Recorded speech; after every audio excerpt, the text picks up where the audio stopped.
Hello everyone, তোমরা সবাই কেমন আছো? আমার পেজের আরও একটি ব্লগে তোমাদের ওয়েলকাম।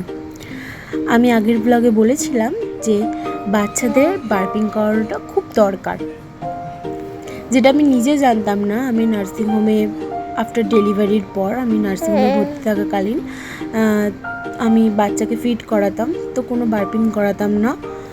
নার্স দিদি বা কেউ আমাকে বলেও দেয়নি। আমি নতুন মা, আমি কি করে জানবো? আমাকে কেউ বলে দেয়নি যে বার্পিং করানোটা খুব দরকার। তো 3 দিন হলো আমি বার্পিং করাতাম না, তো 3 দিন এইভাবেই কেটে গেল। তো তারপর থেকে কী হলো, আমার বেবির মধ্যে হাতের আঙুল, পায়ের আঙুল, ঠোঁটের ওপর পোর্শনটা পুরো ব্লুলিশ হয়ে যাচ্ছিলো। আমি নতুন মা, স্বাভাবিক আমি ভয় পাবই যে এটা কী হচ্ছিলো। তো এটা ভয় পাওয়ারই একটা কারণ ছিল। তো ডক্টররা ওকে অক্সিজেন দিল। তারপরে আবার ফিট করাতে আসছিলো। তো তারপরে আবার ওরকম ব্লুলিশ হয়ে যাচ্ছিলো। আমি তো কিছু বুঝতে পারছিলাম না। তো আমি আমার হাজব্যান্ডকে বললাম। তো আমার হাজব্যান্ড ওকে চাইল্ড স্পেশালিস্ট কোনো একটা ভালো নার্সিংহোমে অ্যাডমিট করেছিল। তারপরে ও একদম ঠিক আছে, এখন তো একদমই ঠিক আছে।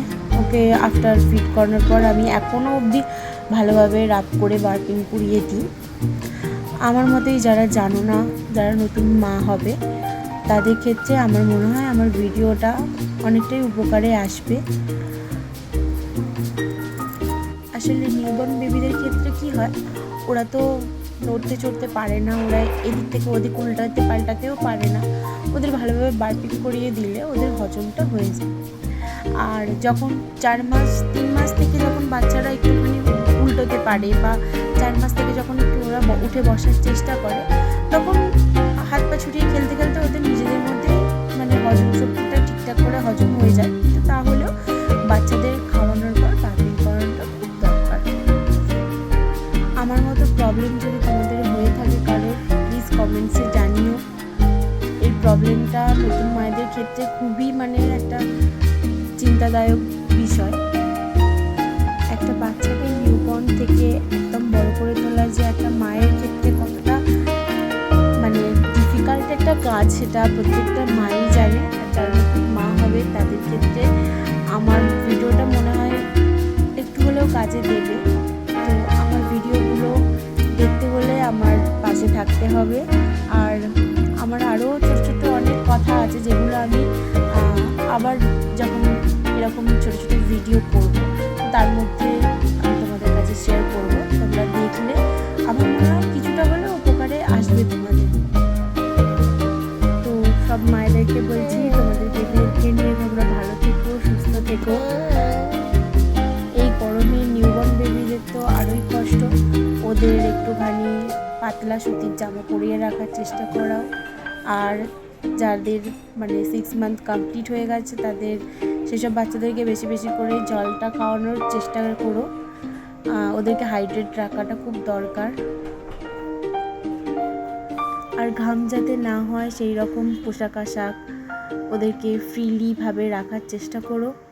সবাই খুব সাবধানে থেকো, সুস্থ থেকো। আর আমার ভিডিও ভালো লাগলে একটা লাইক, কমেন্ট, শেয়ার করে দিও। আর এই যে এতক্ষণ ধরে ভিডিওগুলো দেখলে, এটা হচ্ছে আমার পুরো প্রেগনেন্সি জার্নিটা আমি ভিডিওর মাধ্যমে তোমাদের কাছে শেয়ার করলাম।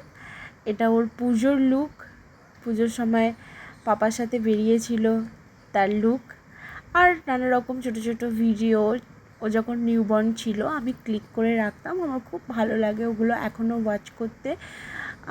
আমি দেখি যখন মানে ফ্রি থাকি তখন আমি ভিডিওগুলো দেখি, আমার খুব ভালো লাগে। আমি জানি প্রত্যেকটা মায়ের এই জিনিসটা খুব ভালো লাগে, যেটা ভিডিও বন্দি করে রাখলে আফটার দেখতে ভীষণই ভালো লাগে প্রত্যেকটা মায়ের। তো আমি দেখি, আমার খুব ভালো লাগে। দেখি, মুখের সাথে মিল করি যে নিউবর্নে যেমন ছিল এখন কেমন হয়ে গেছে। এগুলো প্রত্যেকটা মাই নিশ্চয়ই করে থাকো তোমরা। তো সবাই আমার পাশে থেকো, ভালো থেকো। ভিডিওটা এত দূর অবধি।